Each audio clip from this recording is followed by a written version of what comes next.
আমাৰতো পাঁচোটা উজনি অসমৰ যি আমাৰ লোকসভা সমষ্টি হৈছে তাততো পাঁচোটাতে আমাৰ প্ৰাৰ্থীসকল বিজয়ী হ'ব। এতিয়া মাইক্ৰ' লেভেলত যিখিনি আমাৰ প্ৰভাৰীসকল আছে তেখেতসকলৰ পৰা সেই তথ্যবিলাক ল'ব চাগে। কাজিৰঙা লোকসভা সমষ্টিত কি হ'ব? 2 লাখৰ ওপৰত। যোৰহাটত 2 লাখৰ ওপৰত। গৌৰৱ গগৈ খুব টক্কৰ দিয়া বুলি এটা কথা ওলাইছে, সামাজিক মাধ্যমতে হওক বা চৰ্চা চলি আছে। মইতো সেইবিলাক নাজানো, কাৰণ মইতো 1.5 মাহ তাতে আছোঁ। মই যোৰহাট লোকসভাৰ প্ৰভাৰী আৰু কাজিৰঙাটো মোৰ গৃহ সমষ্টি। মই এইবাৰ দেখিছোঁ ইলেকশ্যনটোত এটা স্পেচিয়েলিটি হ'ল যে কংগ্ৰেছ দলৰ কোনো টেবুলেই দেখা নাই। একেবাৰে মানুহবোৰে তাতে যিবিলাক মানুহবিলাকে কৈছে মইতো নাজানো। মই 3খন জিলাই ঘূৰিছোঁ গোটেইখিনি প্ৰায়, কেইবাটাও প্ৰায় 100-150 বুথ কাভাৰ কৰিছোঁ মই ইলেকশ্যনৰ ফুল ডেট।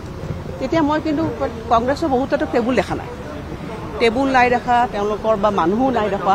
ভাৰতীয় জনতা পাৰ্টি দেখিছিলোঁ প্ৰায় 70% জেগাবিলাকতে মানুহবিলাকে কৈছে এতিয়া মোৰ সমষ্টিত মোৰ 30% তেওঁলোকৰ টেবুল আছে, টেবুল দেখা নাই। মই গোটেইখিনি গোলাঘাট জিলাও ঘূৰিছোঁ, যোৰহাটত গ'লোঁ, তিতাবৰ চিতাবত গৈছোঁ, তাতে তেওঁলোকৰ টেবুল দেখা নাই, মানুহ দেখা নাই। ডিব্ৰুগড়ৰ বহু বুথ চাহ জনগোষ্ঠীয় মনোজনে কাটি দিছে বুলি মই সেইখিনি মই ক'ব নোৱাৰোঁ, কিন্তু মই 2টা সমষ্টি একদম ডাইৰেক্টলি মই দেখিছোঁ। যোৰহাটটো মই দেখিছোঁ আৰু কাজিৰঙাটো মই দেখিছোঁ। মই নিজে প্ৰায় 100টামান ফুল মই চাইছিলোঁ গৈ পেলাই।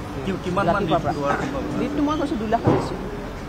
দুইটাতে ভালকৈ জুখিব। আৰু তেওঁলোকৰ কংগ্ৰেছৰ মই টেবুল দেখা নাই, টেবুল দেখা নাই, মানুহ দেখা নাই। আপোনালোকো চাগে ইনফৰ্মেশ্যন পাইছে তেনেকুৱা।